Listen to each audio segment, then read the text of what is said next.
There are things I have to protect. Like my life. decided. They exceeded expectations. They had a great match. Opened the show, really set the tone. Got something important to protect, fun match. so I won't Highlighted lose. Ricochet as hopefully, more of a star on Monday night. Logan Paul is just fantastic. WWE's done a fantastic job by putting him in the ring with people that are going to make him look great. And he's done the work. So the show opened up great. Then we go into Cody and Brock, and I, as one of the leading voices in the community, I have been very against this shit. Look like an edited photo.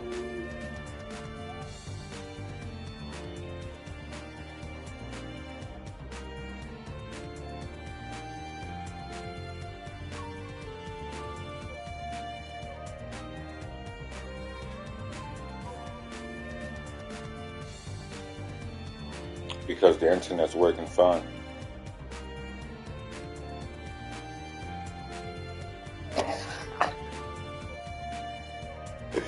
This storyline has been complete and utter garbage.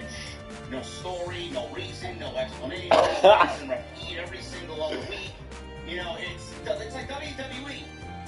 They play the same angle over and over again. Cody's there, breaks his arm. Brock is there, pulls out Cody. Cody's back, we get a brawl. 1 week is gone where they're not on the show together, and then they brawl again. Rinse and repeat over and over and over again. It's the same angle that they played over and over again for 3 months, 3.5 months. WWE booked a very good match between Cody and Brock Lesnar tonight, and I'm going to go out there and say easily it was their best, by far, their best match. No doubt about it, it was their best match out of the three. And we'll talk a little bit more about that. Even they delivered a solid match with a great story. It was a little bit more believable than the fucking broken arm in Saudi Arabia at Night of Champions. This was a little bit more of a digestible match between the two. Then we had Gunther and Drew McIntyre. I mean, how could you not like anything that those guys do? Gunther is a fucking savage. The best thing on WWE TV outside of Roman Reigns. He is an absolute stud. Nothing that man does is mediocre. Everything that guy does is just top of the line on television. Drew McIntyre is exactly what you would want on your roster. A guy that's loyal, a guy that's dedicated. He's got the fucking look of a goddamn gladiator. He's great in the ring. He's a great promo.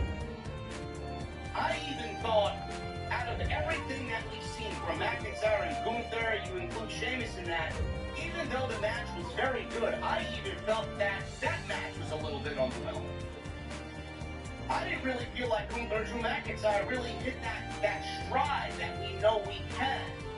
And I have a very, very strange feeling about what may be coming out of that match. That was a very blatant, very clean ending. We'll talk about that a little bit later as well. So, we got 3 matches right there I thought were very good.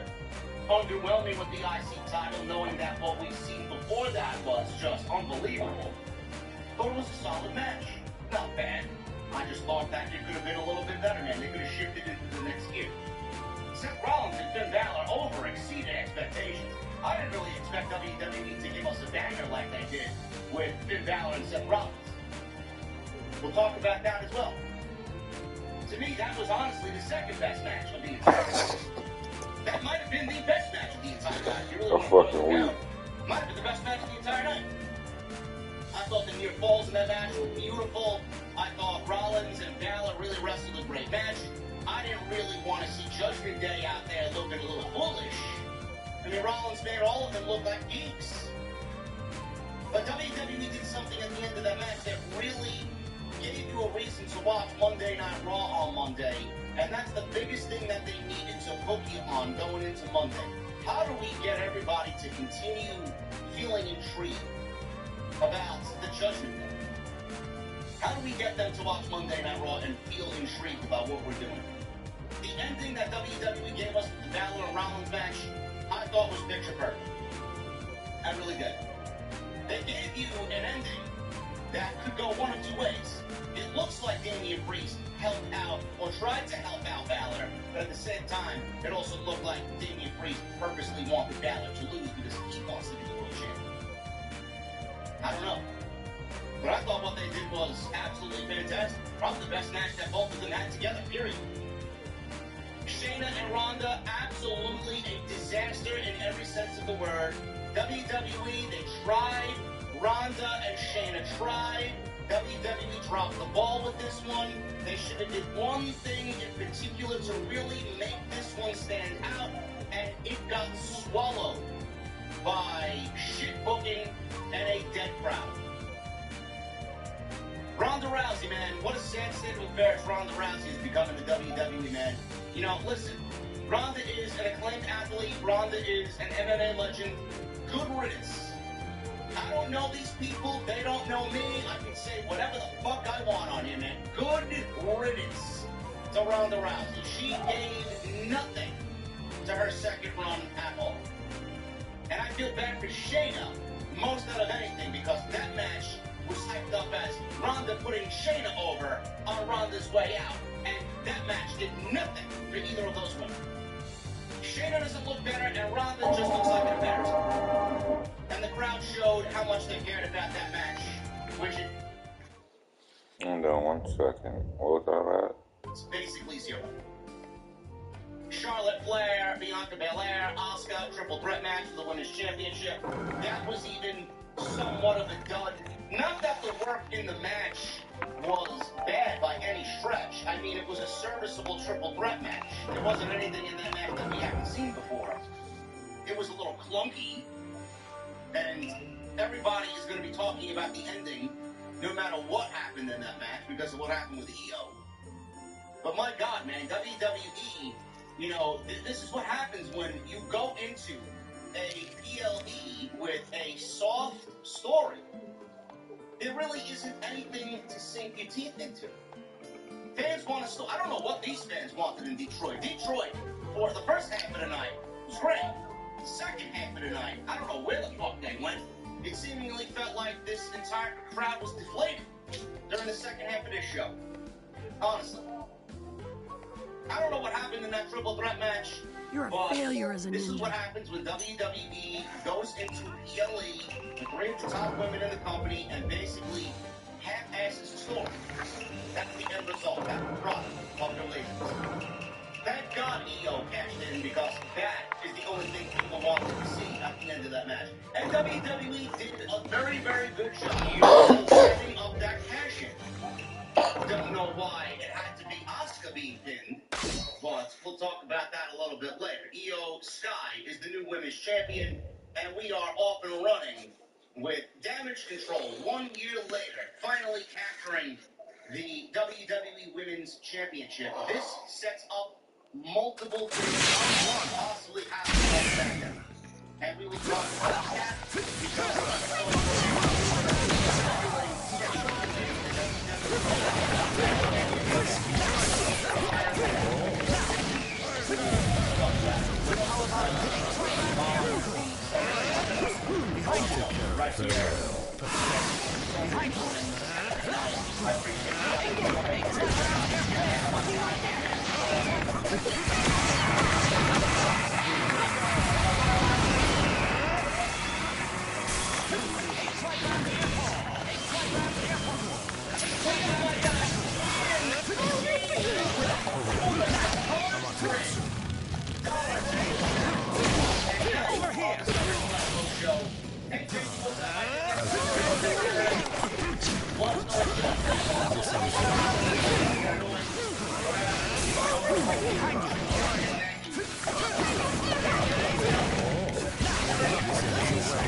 Trigram 64 pounds. So, if you guys want to go back to my got Anthony McDowell and I talk about SummerSlam for about an hour and a half this afternoon, man. Always great to talk wrestling with him. Very intelligent guy. So go check that out. Round 2. Also, we got a video on the channel.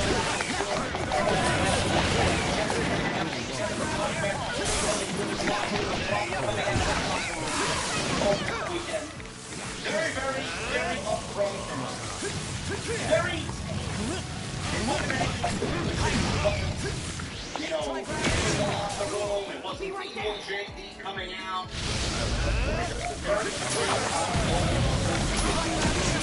Getting away. Check that out, man. Work your time. 45 minutes, great content there. An hour and a half. Go check that shit out, man. Thank you so much for bringing me here. Everything else, 5 minutes on the time. We're going to SmackDown. Hit the Dynamite.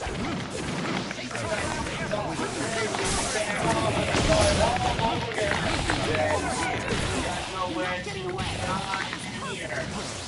What do you want the best?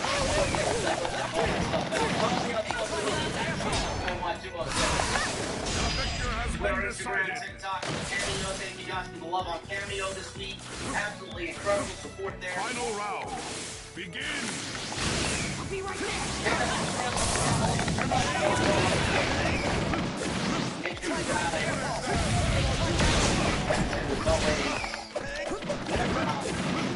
always appreciate it. Get the super chat from my hand.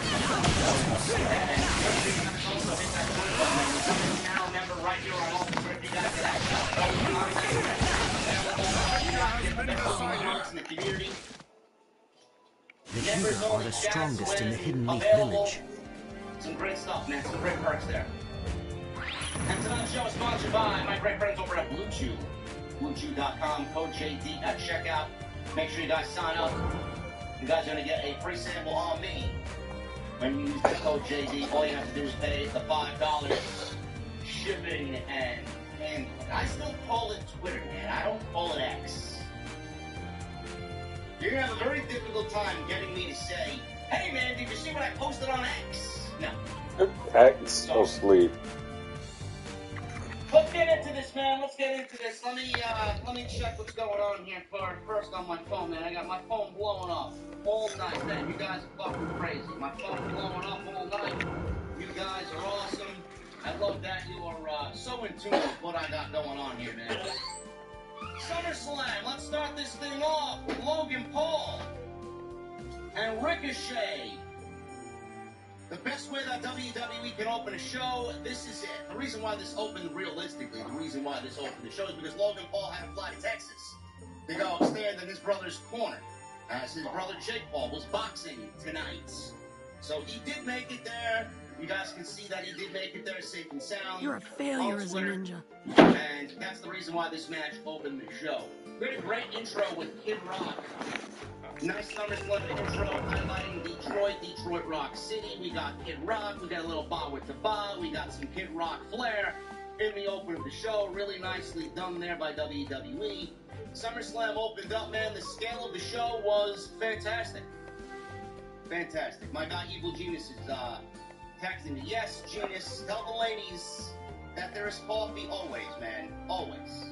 Alcohol and coffee is what I'm about. The scale of the venue, man, was beautiful. A very typical WWE setting for SummerSlam, for their PLEs, their pay-per-views. Very similar to what we saw at Money in the Bank. WWE doesn't really change much as far as the setting and the environment for these big shows. They did announce an attendance of 59,000. WWE always embellishes what the real number is. The real number is closer to 52,000, but WWE announced 59,000 plus, so they embellished that. But WWE's got the long walkway, they got the smaller entrance, and it isn't really unique, but I guess it's what WWE goes for with these current generation PLEs. But the large scale, man, Ford Field, over 50,000, it certainly felt like a major production. When WWE wants to say that this is the biggest party of the summer, with the scale of the show, man, it looked great. Ricochet and Logan Paul up in the show, man. I'm not a Logan Paul fan by any stretch of the Failure as a imagination. ninja. But I will say this. WWE has done a great job on who they put in the ring with Logan Paul, man. He has been in the ring with The Miz, which is the safest opponent that you could possibly be in the ring with. He's only had one major injury in how many years he's been with the WWE? 20 years? He is the safest guy that you can put in the ring with anybody. Miz, he was in there with Seth Rollins. He was in there with Roman Reigns. And he was in there with Ricochet. WWE's done a great job of putting Logan Paul in the ring with Bill to carry him and make him look great. Seth Rollins made him look great. One of the best matches all WrestleMania weekend. Roman Reigns, tremendous. I mean, if you don't have a good match with Roman Reigns, I don't know what the fuck you're doing. And then Ricochet. Now, Ricochet is a great wrestler. I think, personally, Ricochet, you know, not the way that he's portrayed on television. He's somewhat of a mid-card guy on television. But if you want to really boil it down, Ricochet wrestles like a main event guy. Ricochet is fucking great.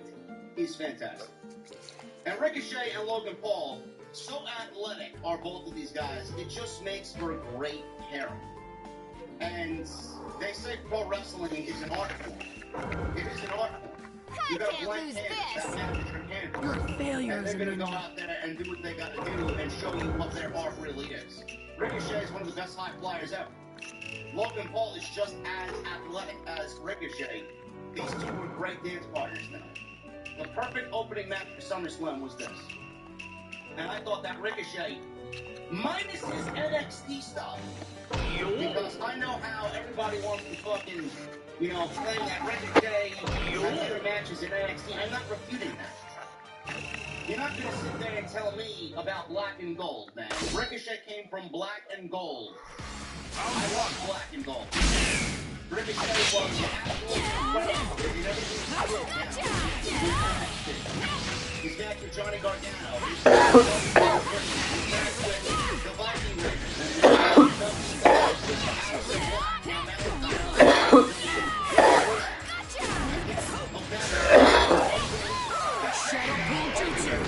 That's your grave.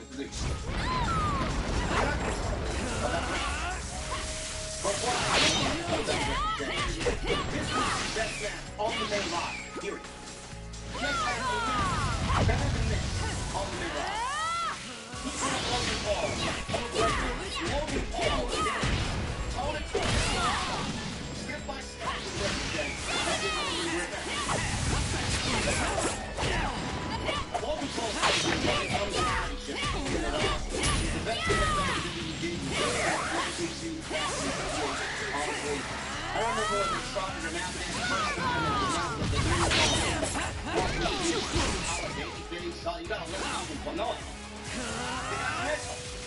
Like an asshole is where a fucking $2 million fuck. He gets in there and gets 3 inches done. Slow the match down, Ricochet, there wasn't too much going on right now after they predicted that this would be the most violent match in WWE.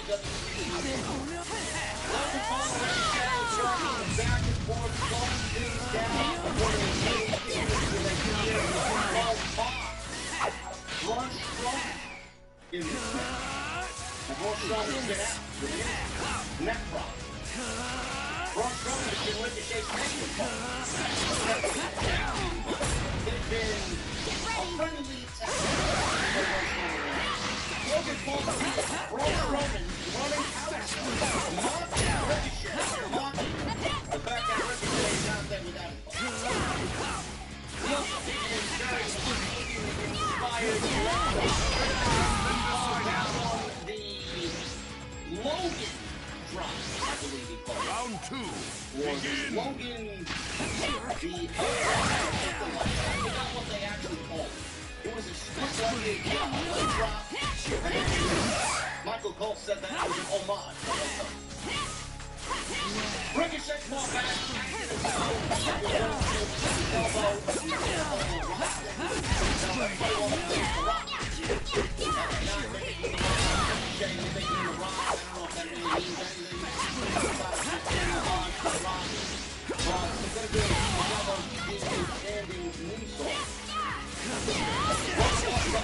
Spanish fly off the but they landed on their feet and Ricochet ended up getting Spanish fly Hogan Paul, he called the split-legged moonsault. Gotta love it, man. I'm sure there are people ready to cancel Logan Paul for such a maneuver. You're a failure as a ninja. So the Spanish fly on the outside looked like it sucked for both guys. Logan Paul later responded with a buckshot lariat over the top of the outside. Logan hit a high cross and a standing moonsault for two. The guy can fly, man. He can certainly fly. They were on the top rope. Ricochet hit an avalanche neckbreaker. That looked fucking brutal, man. Ricochet followed with a handspring elbow, a springboard clothesline, a shooting star for a two. And the crowd was really eating this up. Now we're starting to kick it into the next year. There was a really nice sequence where Ricochet caught Logan Paul in a moonsault attempt, but Paul reversed it into a tornado DDT, spiking Ricochet right on the top of his head. Ricochet, if there's one thing that Ricochet does good, he sells tremendously, man. No matter who he's in the ring with, he makes his opponent look like a million. Ricochet responded with a recoil. I don't think he really got all of it, but he got enough of it. Recoil on Logan Paul. Logan Paul got his knees up on a shooting star press that Ricochet went for right after that. Logan Paul hit a flapjack, a springboard, frog splash for two. Ricochet came back with a super kick, a detonation kick, and a springboard moonsault for a very close 2 count. Ricochet tried for a 630, but Logan Paul moved out of the way. Ricochet landed and hit very hard in the middle of the ring. All of a sudden, we see some random no-name guy on the outside. We didn't see a face. All we saw was somebody wearing a black t-shirt, black jeans, and a cap. Somebody hands Logan.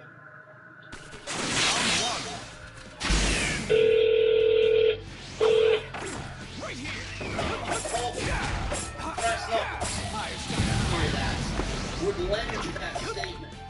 They didn't really go completely fine. In fact, Logan Paul had more of a viral match at the Money in the Bank. Logan Paul had more of a viral moment with Ricochet in the Royal Rumble, where they springboarded and collided with each other in the middle of the ring. I didn't really see anything here that was a viral moment or a viral match in WWE history. So this ended with the Brett Club certainly set up for possible rematch at some point. Maybe get it at Payback. There are rumors right now that Roman Reigns is not going to be wrestling at Payback. It was advertised for Payback in the promo tonight. We saw a glimpse of Roman advertised for the show, but we don't really know if Roman is going to be there or not. Typically, WWE does that because they want to sell tickets to the show. I think the show is basically sold out, so I don't know why they would put Roman Reigns on there. It's not going to be on the show.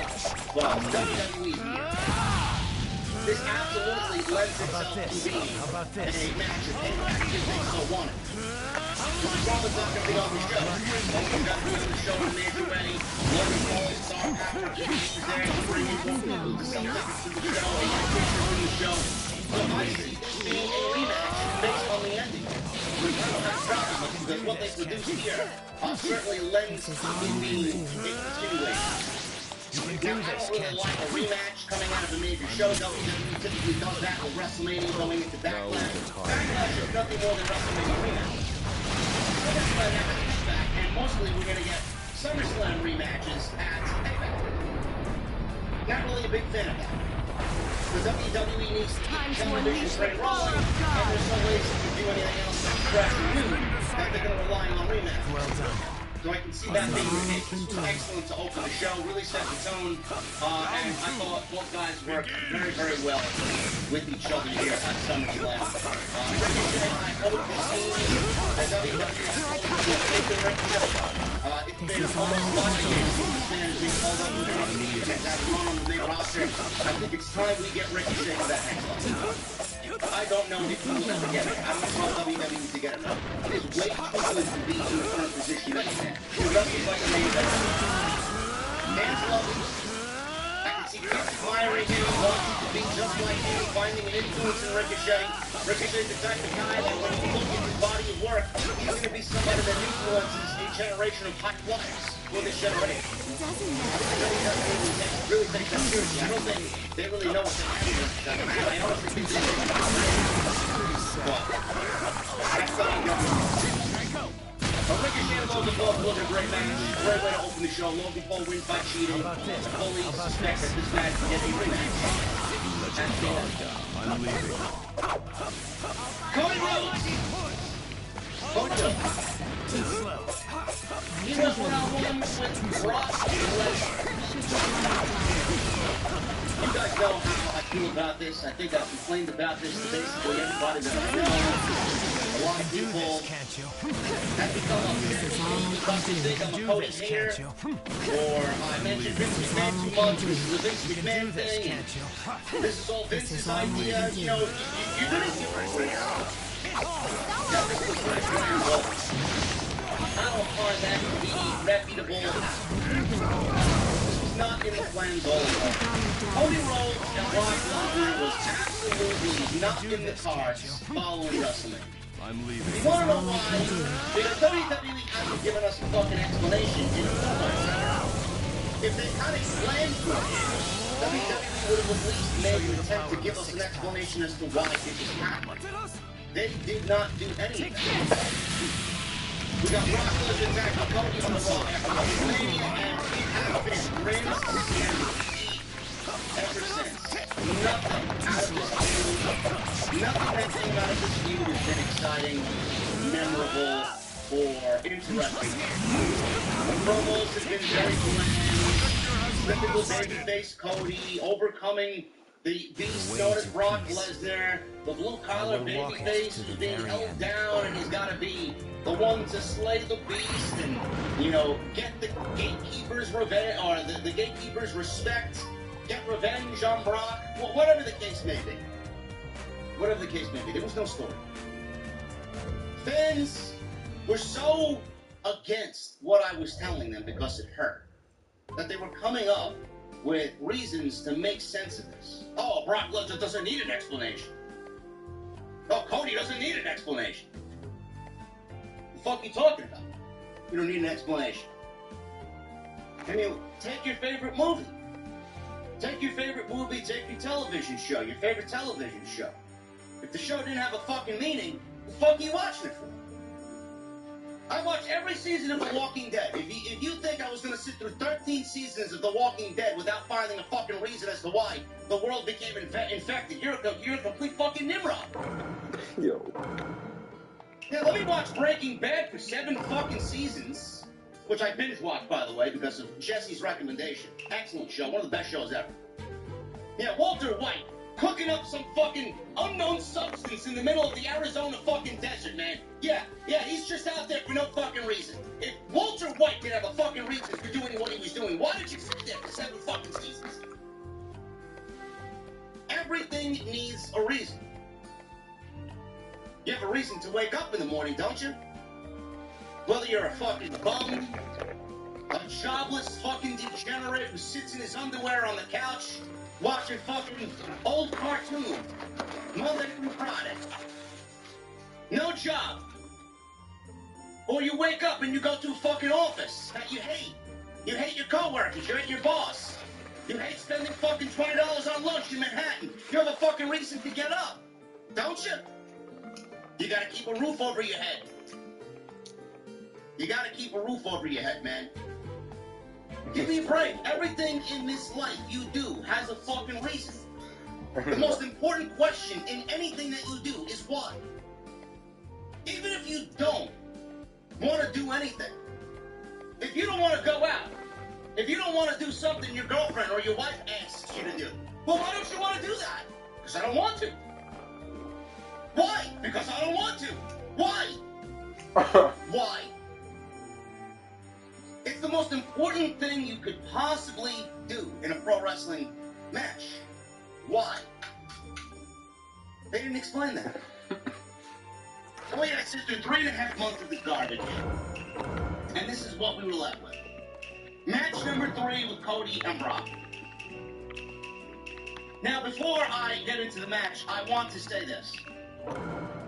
If this shit lasted 1 month, and this was the only match that we got, I would have been okay. I would have. The complaining probably would have been kept to a minimum. I wouldn't have ranted, bitched, and moaned, and make fun of Cody every week. You know, do the yeah, you know, the typical me. I wouldn't have made fun of the rinse and repeat garbage. Oh, this is a Vince thing, pal. If this was minimum 1 month and this was the only match, I would have been a little bit more easy. I would have accepted what they did here. But I gotta give you credit where credit is due. I thought the Brock Lesnar and Cody Rhodes match was a very, very good, old school story that got Cody over to where they needed him to be. It took them 4 months to get there. It took them 2 terrible matches with Brock Lesnar to get there, but they certainly saved the best of it. And I thought the job that they did tonight was very good. I thought the story of the match was very good. What they did tonight, believe it or not, there was a rumor going around that this match was going to get a stipulation. Whether it was going to be a steel cage match or a bull rope match. I know people wanted a dog collar match. Any of those matches would have made the match a little bit more fun. Coming into this thing, everybody was asking for no stipulation. I mean, we got 2... Holy shit. Really, really average, at best matches between these two, and you're going to go into a third match with no stipulation. How is it going to stand apart from another two? The Brock Lesnar matches really aren't different and refreshing. It's the same fucking thing every time he wrestles. F5, F5, F5, suplex, suplex, suplex. He grunts and sweats and turns the fucking color of an apple, and that's it. He's got a different fucking beard. A longer beard every time we see him. There's no different compared to what he's done in the previous match. It's the same shit. But what they did here, and I commend them.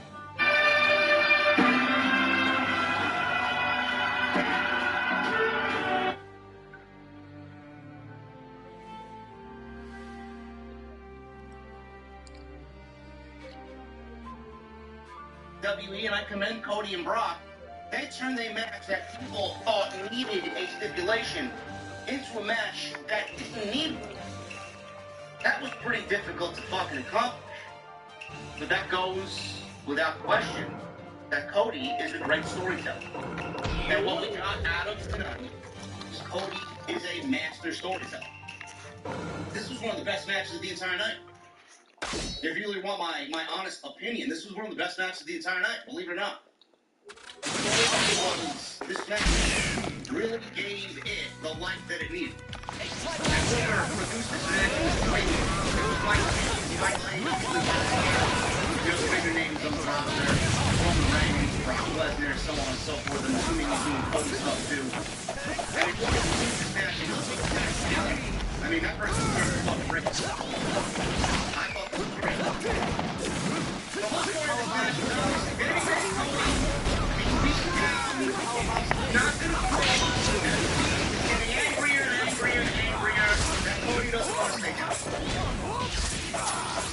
Cody got a big reaction. As always, we got 2.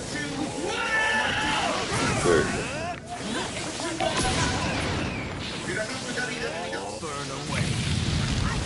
Right to second Lesnar, right at the sleep barrel.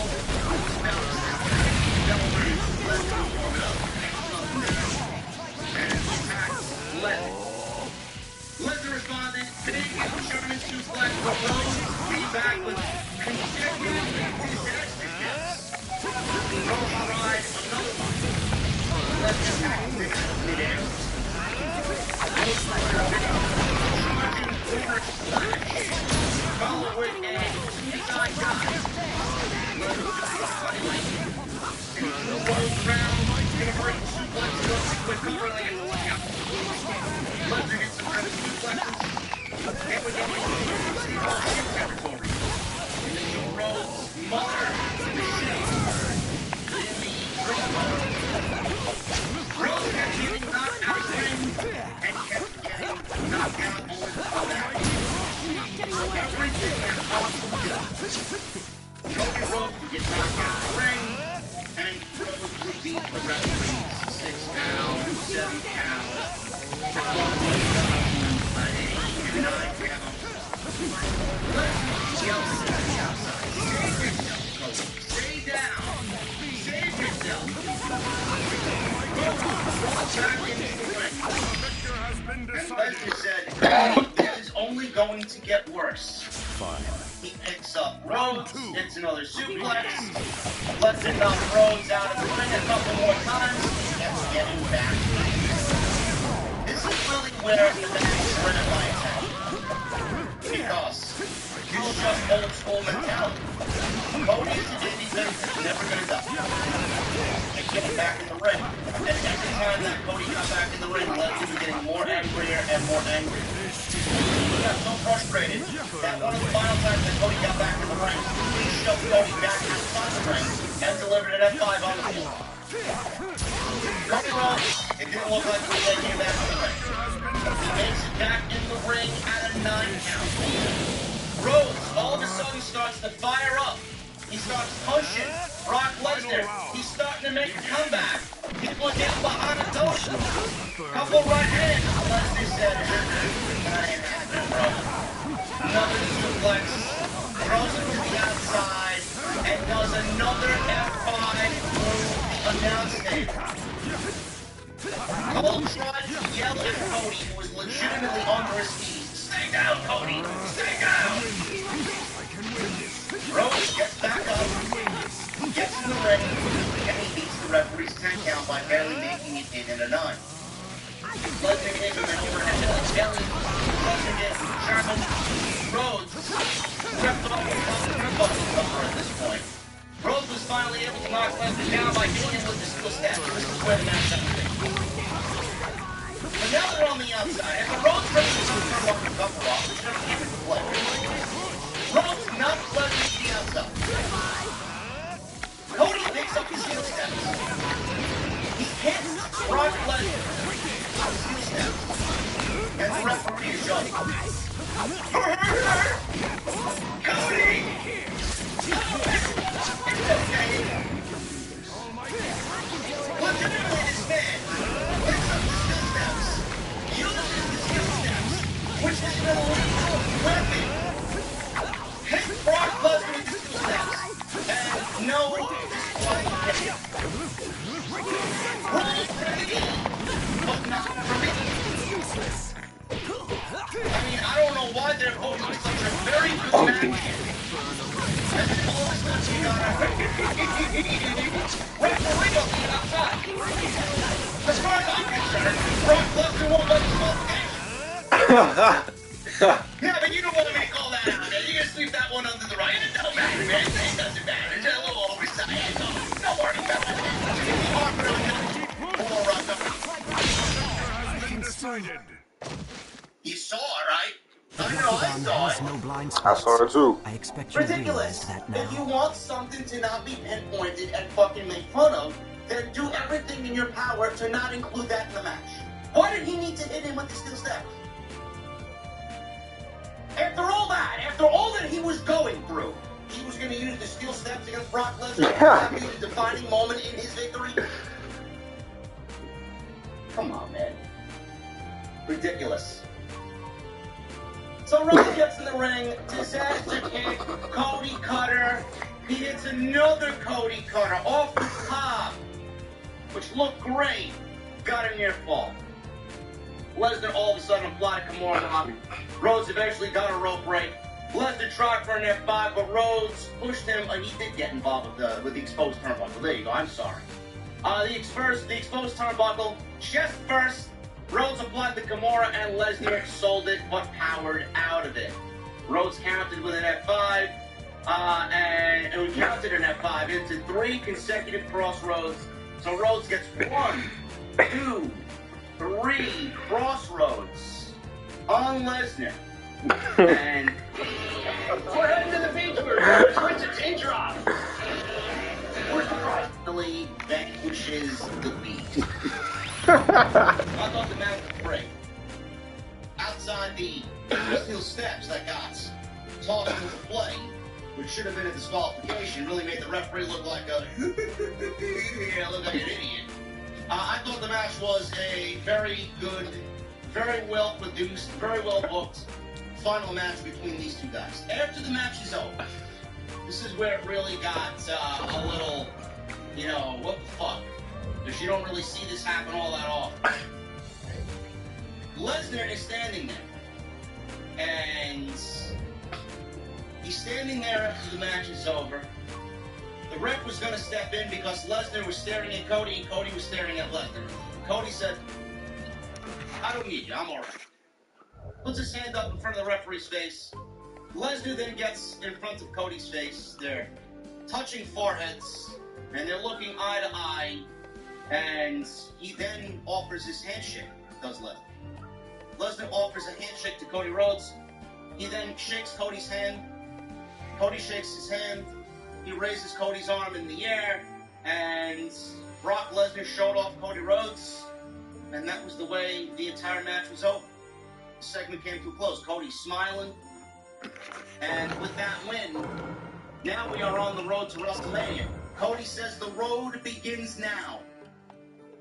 Michael Cole said Cody Rhodes has arrived. A lot of people were asking, what does that ending mean? Why did they do that ending? Why did they really kind of humanize Brock in that way? The reason why Brock shook Cody's hand and offered his handshake is because now Cody has earned Brock's respect. That doesn't make up for the lack of story over 4.5 months, because we got zero. Well, sure. We got fuck all of an explanation. You're a failure as a ninja. But the reason why Brock Lesnar extended his hands to Cody Rhodes is because Brock Lesnar is basically the dragon that's sleeping in the mountain. He is basically the dragon that's sleeping in the WWE mountain, and Cody was he was basically Bilbo. He was Bilbo Baggins, who went in there looking for the Arkenstone, and he earned the dragon's respect. Exactly what it was.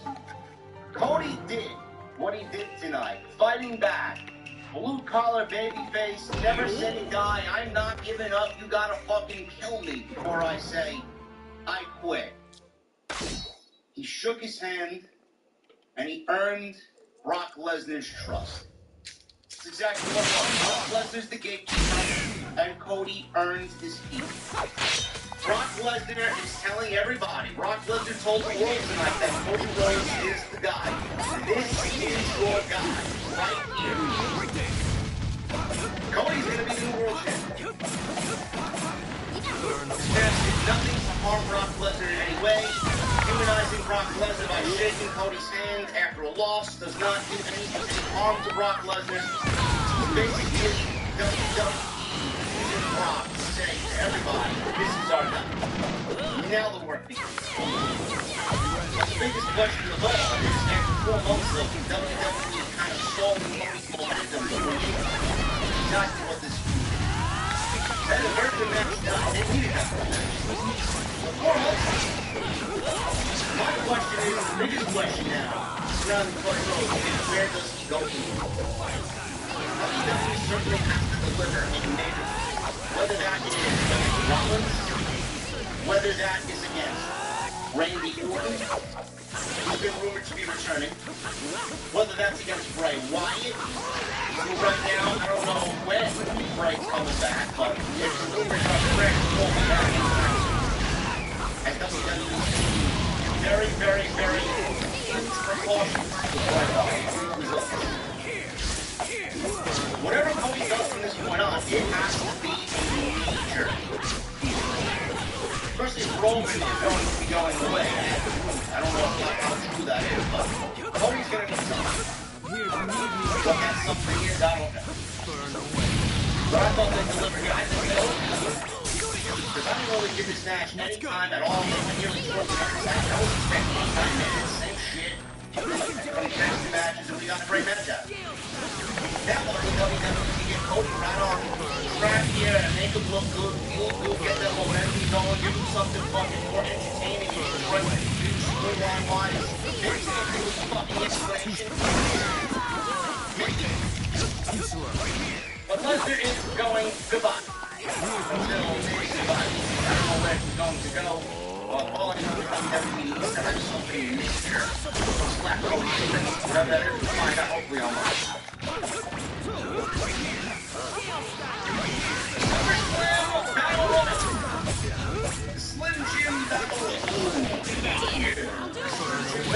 We got some new school, old school Slim Jim commercials, man. They really kind of went over and above and beyond to include Macho Man Randy Savage and his beautiful snap into the Slim Jim commercials. Love it. I thought that was great. Giovanni Vinci. Ludwig Kaiser. J.D. McDonough, the fake J.D. Round 2. Begin. Grayson Waller. Shane, Bronson Reed. Apollo Crews was in there. If you missed him, I don't blame you. I didn't even see him in there. Butch, let me at him. They called Butch a mangy mutt on Friday night. They didn't listen to the fucking show. Butch, Rich Holland, Bronson Reed, L.A. Knights, Ivar, Eric, Cameron Grimes, The Miz, Tommaso Ciampa, Shinsuke Nakamura, Karrion Kross, Santos Escobar, Matt Riddle, and Austin Theory. 24 of the 25 guys were announced on the pre-show minus one. Who do you think WWE trotted out there as the mystery guy for the match?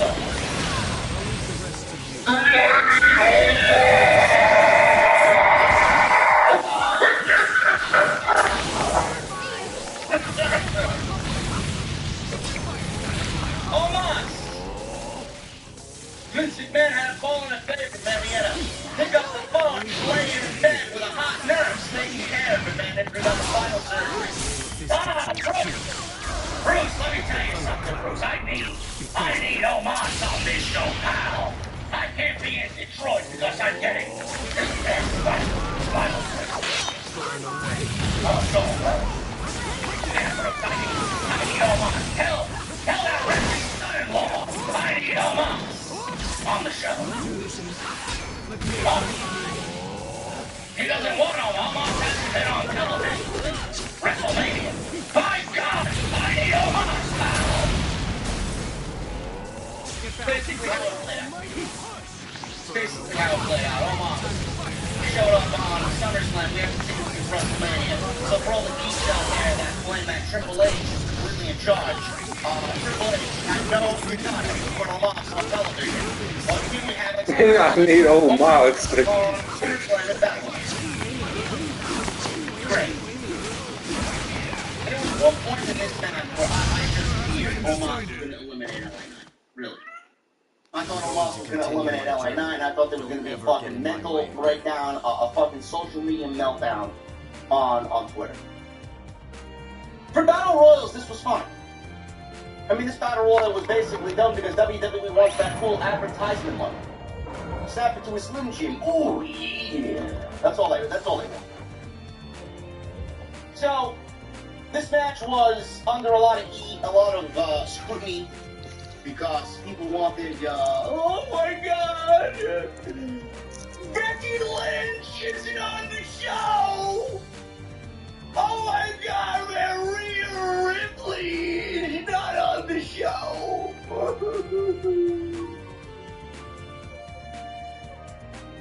How many geeks online complained? You wanted 2 more matches on this show. The show ended at 12:15. You wanted 2 more matches for this show, man. We'd still be watching the fucking show if that was the case.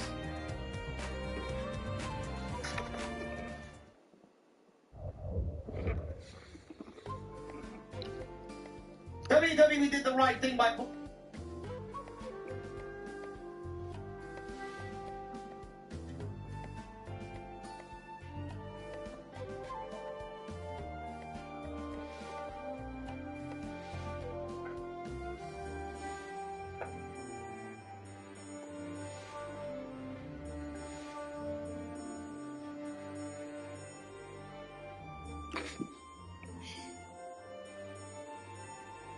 this match on and omitting the 2 women's matches.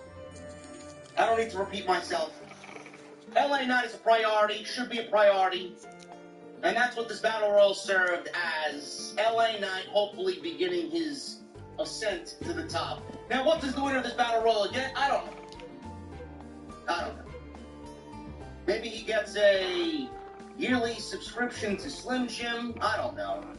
Maybe he gets a cameo in their next commercial. Maybe he gets a burial coming up on SmackDown. I don't know. You know, WWE would have did a lot of good here if they actually said what the fucking winner of this match gets.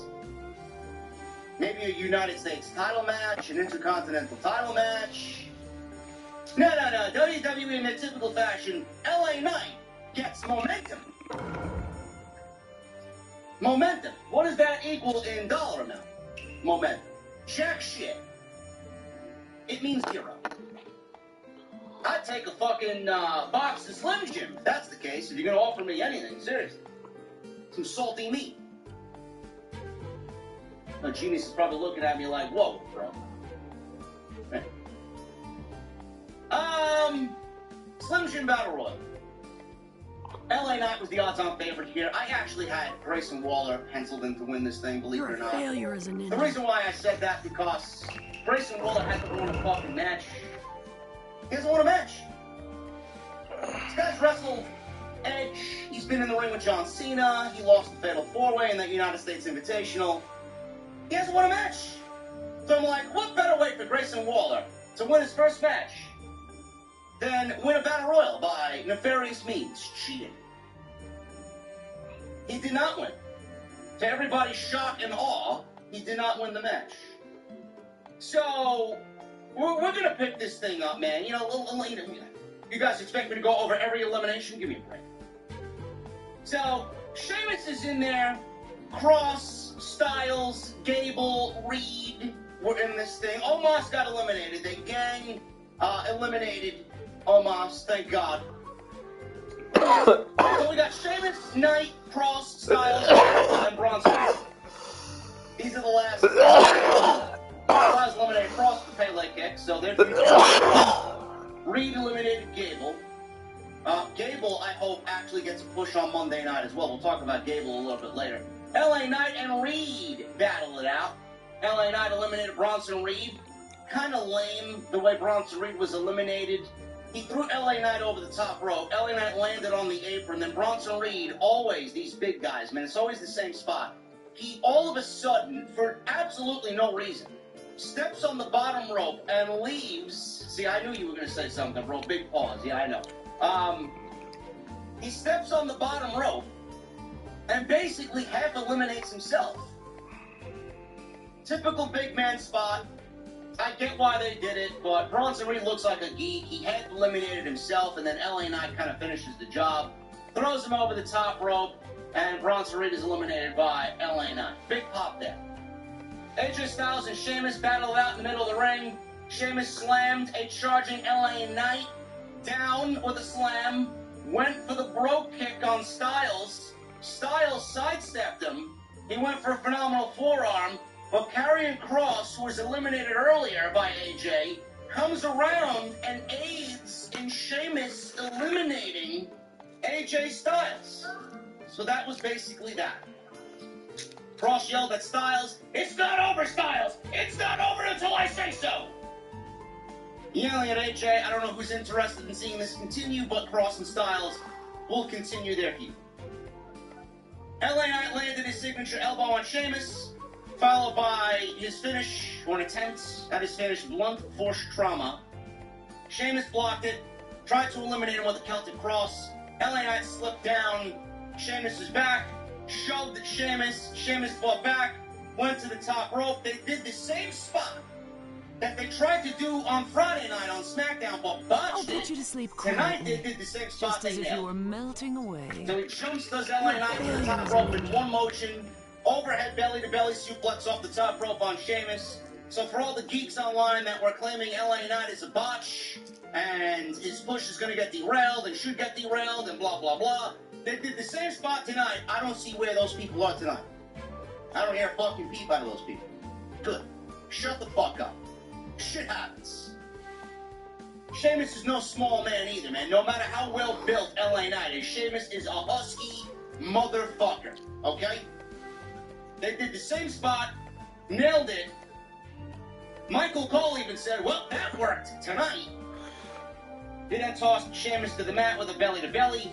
He then clotheslined Sheamus over the top rope to win the Slim Jim Battle Royal. Crowd got what they wanted. They wanted to see LA Knight. He got the win. I thought that this was going to go the opposite way. I felt like with LA Knight beating Sheamus on Friday Night SmackDown that they were going to give someone else the Battle Royal. Happy to know that I'm wrong. As a ninja. Very rare that I'm wrong, but I'm happy in this case that I'm wrong. LA Knight, you know, he's somebody that the fans want to see. Michael Cole even coined it the yeah movement. Hopefully this means bigger and better things for LA Knight, man. Hopefully this is a start. We'll find out what happens on Friday. It's all in the follow. It really is all in the follow. WWE typically does not follow up well. LA Knight needs something important to do on Friday night. Whether that's a United States title or something, a major feud. Let's keep this momentum going. This is the start of the WWE watch on it. They gave the fans what they wanted tonight, so we'll see what happens. Ronda Rousey. Failure as a ninja. Ronda.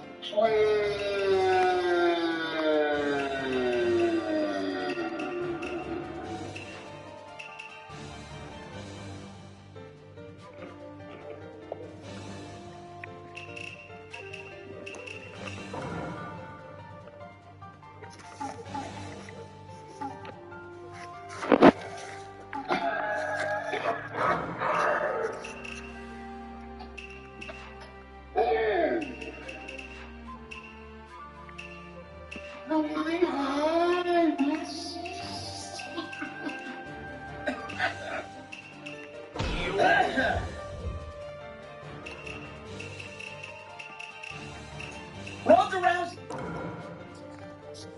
I was gonna get my hobbitses in there, man. No hobbitses tonight, man. Becky Lynch was home, slicing lemons. Don't know what she was doing, but whatever she did, man, I hope you had a good time. Ronda Rousey and Shayna Baszler, MMA rules match. This match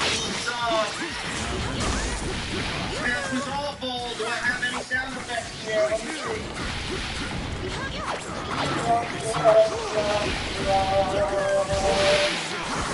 That was more than I wanted, but that's awful. WWE did that.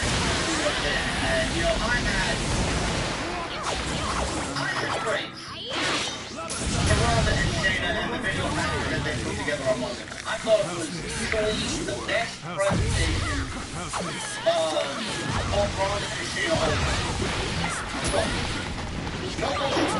I've given Ronda a hard time. I've been very careful with Ronda, and you guys have to understand that. You know, a lot of people tend to think I need to say things. And Ronda may be a fine athlete, a lovely woman outside the ring, you know, but the way that I see it, from my perspective, I look at somebody like Ronda, and in this second run, and I know a lot of people will not know that. I look at Ronda in this second run, and I look at somebody, and I saw somebody that just did not want to be on a weekly basis. She was basically using this as a vehicle to get paid, and to ride out her contract like a lazy attitude. That's all she did.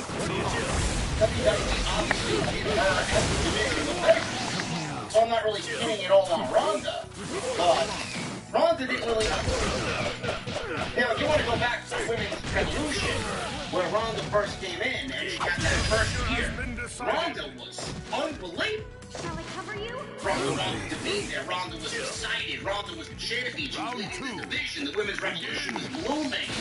It was over stuff. Ronda worked.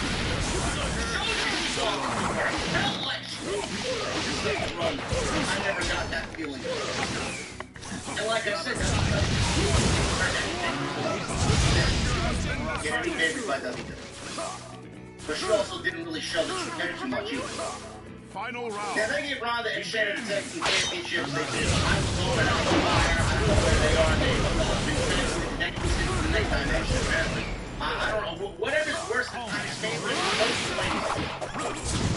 They won the tag team titles. They abolished the NXT Women's Tag Team titles. Ronda and Shayna dropped the titles to Liv and Raquel Rodriguez. Very quickly, they think they're really and Shayna turned on Ronda. Shayna decided that, she wanted to basically break out on the throne, and Ronda was never there to support her, and, they were trying to make a story out of it. Basically, with 0 time, maybe 3 weeks, 4 weeks going into SummerSlam, they didn't really do much, but the story was palpable enough to get it to SummerSlam. And the rumor was Ronda Rousey was going away. I don't know where the fuck she's going. I don't really give a shit where she's going. But she's going away. Good riddance. I'll be there. I don't care what the fucking small. I'm gonna go back to my WWE is doing everybody's like, oh, this is gonna be I even said today this was gonna be a sleeper match. I even said when Ronda wants to work, if she's in there with somebody that she wants to work.